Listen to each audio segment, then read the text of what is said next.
So a little while ago, I heard about this new comedy special on HBO from Jerrod Carmichael. It's called Rothaniel, and I am so glad I finally sat down and watched this. This comedy special blew me away compared to all of the other comedy specials I've ever seen. This is up there as one of the best. So the only reason I've heard about Jerrod Carmichael's Rothaniel is because of Bo Burnham. Bo Burnham, who pretty much everyone now knows. He started off on YouTube, then he did a bunch of comedy specials, and then he did Inside and the Inside Outtakes, which I was a huge fan of pretty much everything he's done. He also directed a movie called 8th Grade, and he's a good director. So I want to see how he did directing a comedy special not from himself. The comedy special was written by Jerrod, but Bo directs it and he edits it. So just having his name on board gives it, at least to me, a certain level of prestige over someone else that I've never heard of. It's an intrigue to me. It's a reason I want to watch it. I want to watch it because of Bo. So the first thing that I noticed while watching the special was the actual opening of the special itself. Typically in a comedy special, there's some hype music to build up who's about to perform. This happens with pretty much every Netflix comedy special, and it's just such an occurrence. It's to be expected. It's the norm. No matter which stand-up special you're watching, it's gonna happen. There's always gonna be hype music playing the comic as he walks in on stage and everyone starts cheering. That's not the case here. And I found that interesting. Just the slight choice. It makes it as if it's not a comedy special, which I'll get into that. But there isn't hype music before Jerrod walks in. There's this chill kind of music while snow just falls.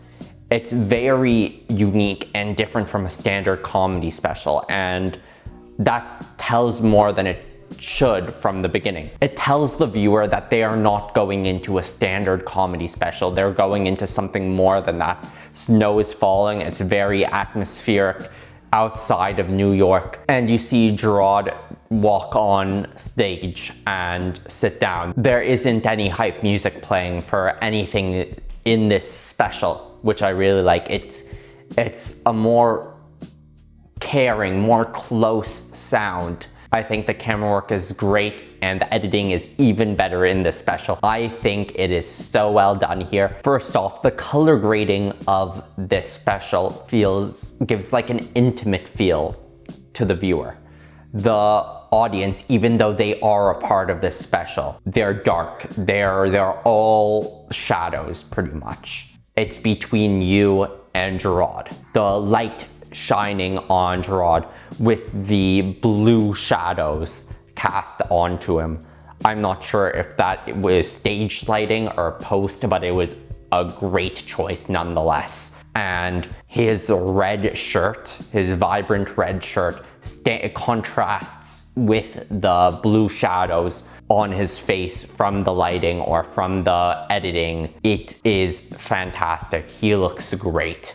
It just looks great, and it gives a unique feel compared to the standard color grading of every other comedy special out there. There is a noticeable difference, and someone who doesn't study media may not be able to pinpoint it, but there's the feeling, and they won't miss out on the feeling they'll get when watching it. Zooms are also really important in the editing of pretty much any media. A zoom close to someone can bring the feeling in that you're getting to know them better, and a zoom pushing away from them kind of makes them less human-like. This is editing basics, but sometimes basics is all you need.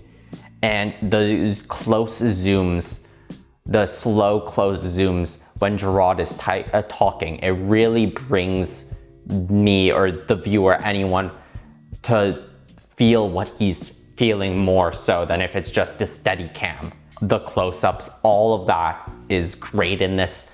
The cinematography, editing, fantastic. Directing, amazing. This is all really well done, and the writing of this is amazing as well.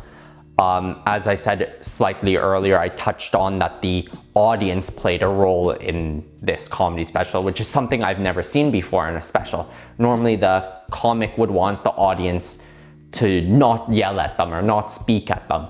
And the opposite happens here. Jerrod says he wants the audience to feel like a family and to be able to talk at him. Like he wants the audience to ask him questions. And this becomes apparent for the last 10 to 15 minutes of the special when the audience does start asking him questions and he answers them back to the audience. And these aren't one-word answers. These are full, in-depth. This is part of the special. Part of the special is him answering the questions. And I touched upon that everything feels very intimate in this special, which isn't to be expected from a comedy special. The editing, the color grading, how they leave in shots of him being quiet. It all feels just intimate. It feels like you're getting to know him. It doesn't feel like you're watching a special anymore.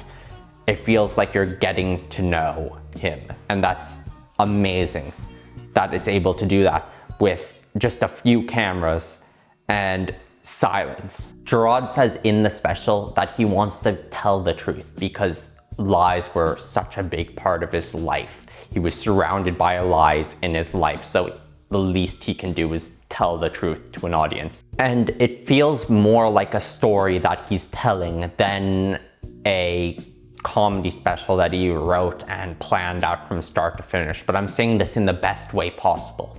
It is still really funny, but those moments of laughter aren't the only thing keeping me there watching.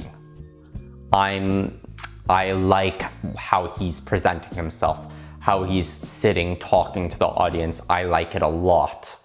I just his whole, all of his emotions on display and everything he does, I'm really liking in this. After he sits down, one of the first things he says is his actual name isn't Jerrod, it's his middle name. And then he proceeds to not say his actual name. He then goes on to talk about his dad's infidelity to his mom and how infidelity was apparent in his life from his grandparents and things like that.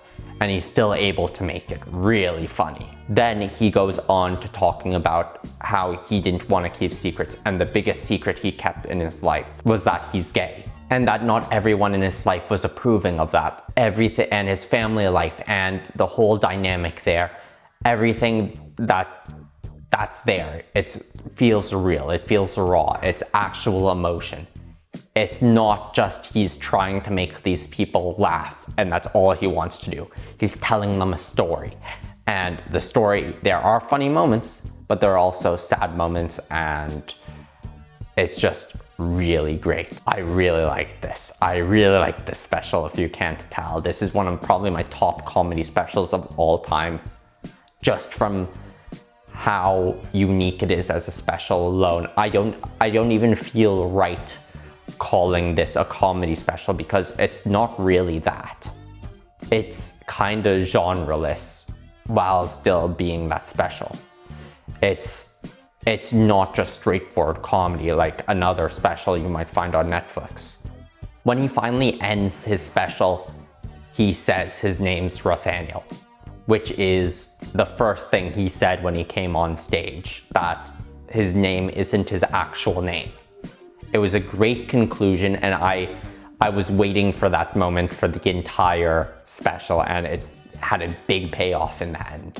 There was also no hype outro when he left. It was complete silence. There was no audio. Then the starting music began playing again, the calm music, and it said Rothaniel, and it showed credits from outside of the building. And Jerrod left the building. There was no encore, anything like that. When he was done, his set was over, and it was a great ending. I couldn't have wanted anything more. I didn't exactly know what I was getting into before watching it, but again, I'm so glad I watched it. I highly recommend it to you. If you haven't seen it yet, please do yourself a favor and watch it. But that's all I have to say for this video. Please like this video if you liked it. Subscribe if you want. Bye.